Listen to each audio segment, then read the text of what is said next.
सुस्वागतम सुस्वागतम सुस्वागतम. शिलंगण चौक गणेशोत्सव मंडळ सांगली सर्व गणेश भक्तांचे सहर्ष स्वागत करीत आहे.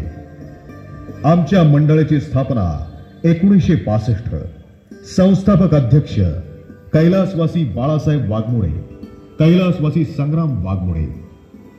अध्यक्ष श्री दीपक उर्फ श्यामराव वाघमोडे. उपाध्यक्ष श्री मंदार आलदर. माजी नगरसेवक माननीय विक्रम वाघमोडे. शिलंगण चौक गणेशोत्सव मंडळ सांगली सादर करीत आहे देखावा पतिव्रता सती अनुसया. पतिव्रता सती अनुसया.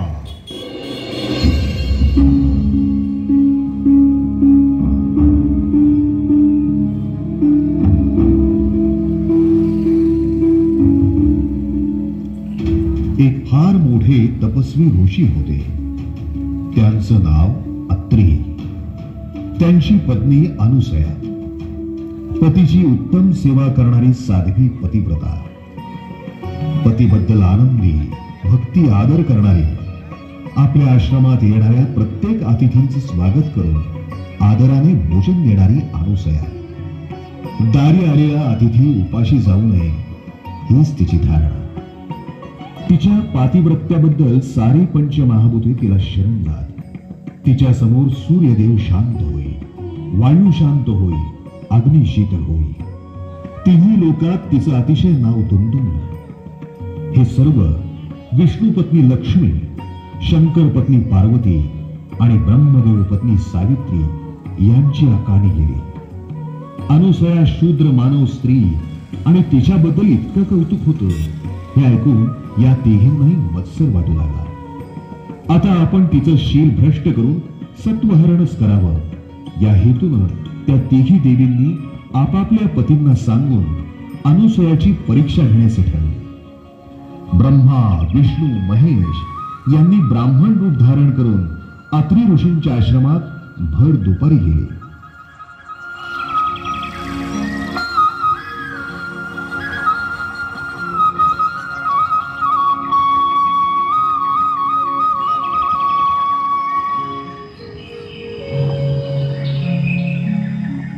ब्राह्मणांचा अतिथी म्हणून आदर करून तिनं भक्तिभावानं भोजन केलं आणि सुग्रास भोजन वाढले. त्यातील एक अतिथी ब्राह्मण म्हणाला, तू निर्वस्त्र होऊन आम्हाला भोजन वाढावं. आता मात्र अनुसयाला अंतर्ज्ञानानं सर्व काही उमजले. आपली कोणीतरी परीक्षा घेत आहे. त्या थेट पूजास्थानी असलेल्या आपले पती अत्री ऋषींकडे गेले आणि ही गोष्ट त्यांना सांगितली. अत्री ऋषींनी ओळखलं आणि अनुसयाच्या हाती गंगोदक देऊन त्या तिघांवर शिंपड असं सांगितलं. ते गंगोदक घेऊन अनुसयानं त्या तिघांवर शिंपडले.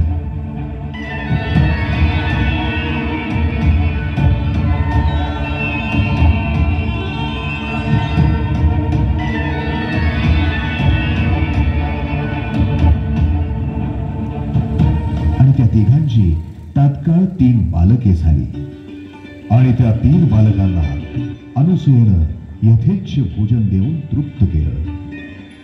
कवीचे नारद मुनी हे सर्व पाहत होते. ही घटना नारद मुनींनी तिघांच्या पत्नींना सांगितली. तीनही देवी चिंताक्रांत झाल्या आणि आम्हाला अनुसयाकडे घेऊन चला, आम्हाला तिची क्षमा याचना मागायची आहे. आणि त्यांनी खरोखर अनुसयाकडे त्याची क्षमा याचना मागितली. अत्री ऋषींनी पुन्हा एकदा गंगोदक अनुसयेच्या हाती देऊन ब्रह्मा, विष्णू, महेश यांच्यावर शिंपडण्यास सांगितले. म्हणजे ब्रह्मा, विष्णू, महेश हे पूर्व रूपात येते. अनुसयेने ते गंगोदक पुन्हा एकदा ब्रह्मा, विष्णू, महेश या 3ही बालकांवर शिंपडले.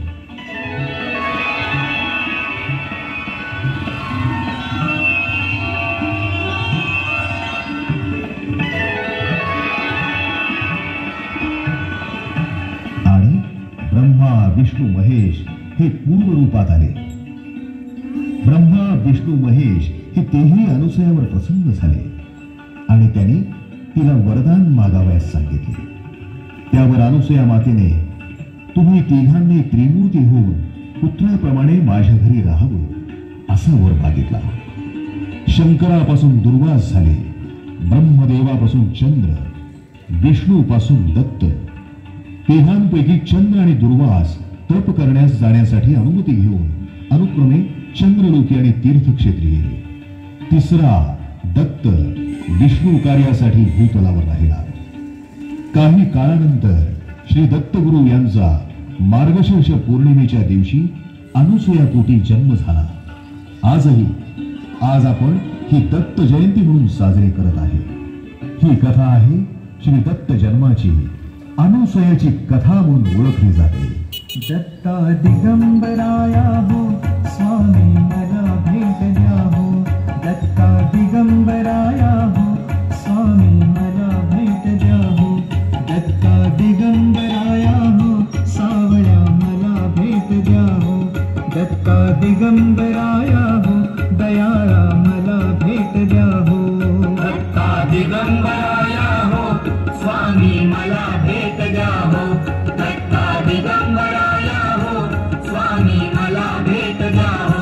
दत्ता दिगंबराया हो स्वामी मला भेट द्या हो. दत्ता दिगंबराया हो स्वामी मला भेट द्या हो. दत्ता दिगंबराया हो. ऐकायचं काय ऐकायला गोष्ट सांगतात ते ऐका आता.